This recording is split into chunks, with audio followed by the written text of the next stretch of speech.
بسم اللہ الرحمن الرحیم۔ پارہ نمبر 9 سورۃ الاعراف، رکوع نمبر 15 آیات 127 تا 129۔ فرعون کا ظالمانہ فیصلہ۔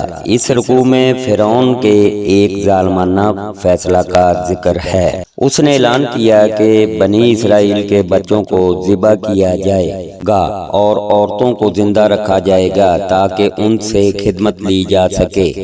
حضرت موسیٰ علیہ السلام نے اپنی قوم سے کہا کہ تم اللہ سے مدد مانگو اور صبر کرو، ان قریب وہ فرعون کو ہلاک کر دے گا اور تمہیں زمین کا وارث بنا دے گا، اور دیکھیے گا کہ تم اللہ کے احکامات پر عمل کرتے ہو یا نہیں۔ رکوع نمبر 16 آیات 130 تا 141۔ بنی اسرائیل کی ناشکری۔ 16ویں رکوع میں بیان کیا گیا کہ اللہ نے آل فرعون پر کئی آفات بھیجی تاکہ وہ گڑ گڑائیں اور اللہ کی طرف رجوع کریں۔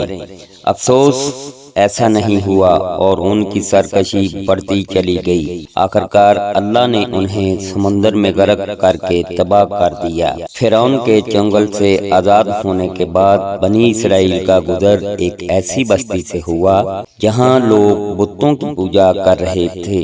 انہوں نے حضرت موسیٰ علیہ السلام سے درخواست کی کہ ہمارے لیے بھی ایسا ہی معبود بنا دیجئے۔ حضرت موسیٰ علیہ السلام نے انہیں ڈانٹا اور ان کی ناشکری پر لعن طعن کی۔ انہیں یاد دلایا کہ اللہ نے تم پر اتنا بڑا احسان کیا ہے کہ تمہیں فرعون جیسے ظالم بادشاہ سے نجات دی، لیکن افسوس تم فوراً ہی احسان فراموشی کر کے کیسی ناشکری کر رہے ہو۔ رکوع نمبر 17 آیات 142 تا 147۔ حضرت موسیٰ کے لیے بہت بڑا اعزاز۔ 17ویں رکوع میں اللہ کی طرف سے حضرت موسیٰ علیہ السلام کو شرف ہم کلامی عطا ہونے کا ذکر ہے۔ حضرت موسیٰ علیہ السلام نے دوران ہم کلامی اللہ سے درخواست کی کہ مجھے اپنا جلوہ دکھائیے۔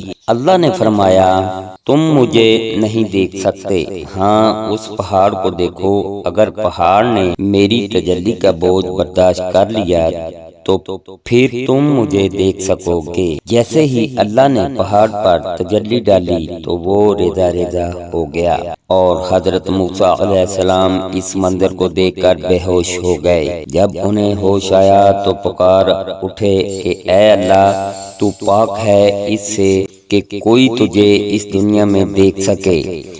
میں تیری طرف رجوع کرتا ہوں اور سب سے پہلے تجھ پر ایمان لاتا ہوں۔ اللہ نے انہیں تحریری صورت میں تورات عطا فرمائی اور حکم دیا کہ اس کی تعلیمات پر عمل کریں اور اپنی قوم کو بھی ان تعلیمات پر عمل کی تلقین کریں۔ اللہ پاک ہر مسلمان کو اپنے حفظ و ایمان میں رکھیں، آمین ثم آمین یا رب العالمین۔ اپنے والدین کی ہمیشہ عزت کرو۔ اللہ حافظ۔